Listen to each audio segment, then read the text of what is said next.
सबको 14 अगस्त की मुबारक हो। बिस्मिल्लाहिर्रहमानिर्रहीम। आपने बहुत ही इंपॉर्टेंट मैसेज भी सुना, आतिशबाजी को भी एंजॉय किया और हमने भी खूब एंजॉय किया आतिशबाजी को। अब मेरी और मेरी टीम की तरफ से पाकिस्तान की 78वीं सालगिरह तमामी अहबाब को बहुत बहुत मुबारक। बहुत ही इंपॉर्टेंट खबरें हैं।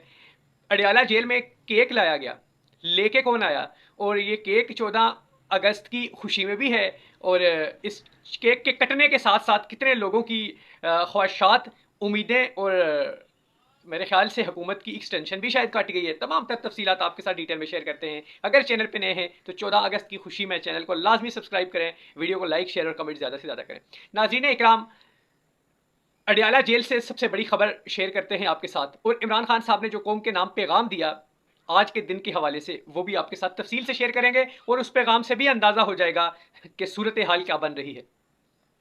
आज अडियाला जेल में जो केक का ये मामला, आपने शायद इससे पहले किसी एक आध चैनल पे और सुना होगा क्योंकि ये अभी बिल्कुल न्यू और फ्रेश खबर है। मैंने कहा सबसे पहले हम आपके साथ शेयर करते हैं एक बहुत ही अहम शख्सियत जिनका नाम बताने से ग्रेज करना पड़ेगा हमें आम चाहिए, चाहे वो जिस पेड़ से भी उतार के दे दें।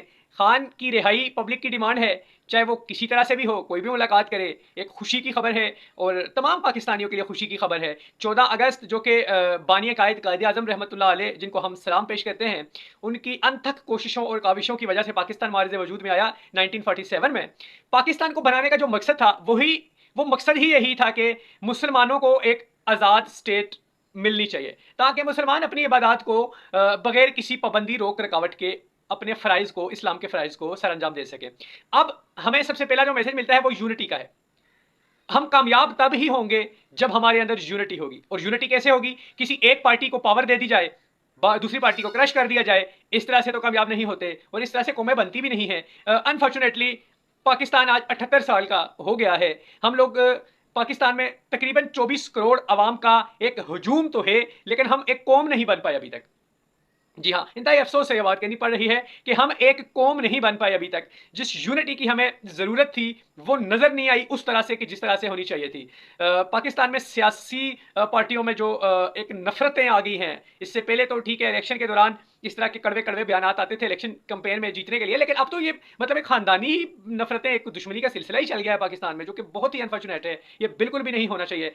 हमने हमेशा ये, और आज 14 अगस्त को भी जो हमारी तरफ से भी जो पैगाम है, सबसे पहले वो सुन लें और उसके बाद इमरान खान साहब का पैगाम भी देते हैं कि खुदारा तमाम तर इख्तलाफात को, नफरतों को, ज़ाती अना को साइड पे रख के तमाम सियासतदानों को और स्टेक होल्डर्स को, तमाम जितने भी पावरफुल लोग हैं, सबको मिलजुल कर बैठना होगा और पाकिस्तान को मिलकर आगे लेके जाना होगा, क्योंकि ये किसी भी फर्द वाहिद का काम नहीं है। अब इमरान खान साहब से मुलाकात जो हुई, उसमें जो खुशखबरियाँ पीटीआई के लिए हैं, वो तो आप यही सिर्फ इतना ही देख लें कि एक अहम शख्सियत मुलाकात के लिए जाती है, जबकि फैमिली को भी मुलाकातें नहीं करने की इजाज़त, उसमें एक अहम शख्सियत जाती है, वहाँ पे केक काटा जाता है और इमरान खान साहब कौम के नाम पैगाम भेजते हैं, तो इट्स मीन्स के सब अच्छा नज़र आ रहा है। और इसकी जो बाकी डिटेल है, जितना हम आपको बता सकते हैं किस चीज़ को सीगा राज में रखते हुए, नाम और दीगर चीज़ों को हम आपसे नेक्स्ट व्लॉग में लाजमी शेयर करेंगे, चूँकि अभी कुछ चीज़ें क्लेरिफाइड और वेरीफाइड हो रही हैं।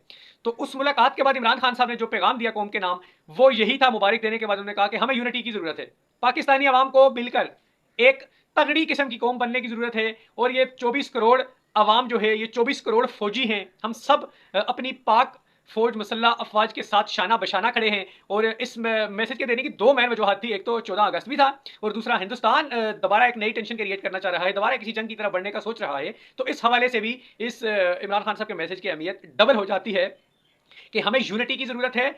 हमें यह नहीं भूलना चाहिए कि कायदे आज़म ने पाकिस्तान बनाया किस वजह से था, ये इकबाल ने ख्वाब देखा क्यों था। हमें उन चीज़ों को नज़रअंदाज नहीं करना, बल्कि बिल्कुल उन्हीं के मोटो को, उन्हीं के मंशूर को, नज़रिए को, उन्हीं के विजन को लेके आगे चलना है, तब ही हम एक अजीम कौम बन सकते हैं। और फिर उन्होंने ये भी कहा कि हमें रियासत मदीना का वो जो मॉडल था, जो नबी पाक सल्लल्लाहु अलैहि वसल्लम ने जिस तरह से रियासत मदीना बनाई, हमें उस मॉडल को फॉलो करना है। हमें उस तरह का रूल ऑफ लॉ पाकिस्तान के अंदर लाना पड़ेगा, ताकि ताकतवर और कमज़ोर सब कानून के नीचे हों, ताकि कोई भी जालिम किसी मजलूम पे जुल्म करने से पहले ये ज़रूर सोचे कि यहाँ पे कानून मौजूद है, मैं कानून की गिरफ्त में आ जाऊँगा। तो कोई भी चोरी करने से पहले ज़रूर सोचे कि हाथ काट दिए जाएंगे, ये सज़ा मिलेगी मुझे। ऐसा ना हो कि कोई बंदा ताकत के नशे में, कोई आम आदमी भी किसी को मारना चाहे तो मार दे, लूटना चाहे पाकिस्तान को लूट ले, जो मर्जी مرضی کر لے، ایسا نہیں ہونا چاہیے۔ 14 اگست کا ایک بار پھر پیغام کہ اور اس دعا کے ساتھ کہ اللہ تبارک و تعالیٰ ہمیں اتفاق، اتحاد اور یونٹی عطا فرمائے، اسی میں ہماری بقا ہے، اسی میں ہمارے ملک کا مستقبل اور روشن مستقبل چھپا ہے۔ اجازت دیجیے اگلے ولاگ تک کے لیے آپ کا میزبان فضل دادوان، السلام علیکم۔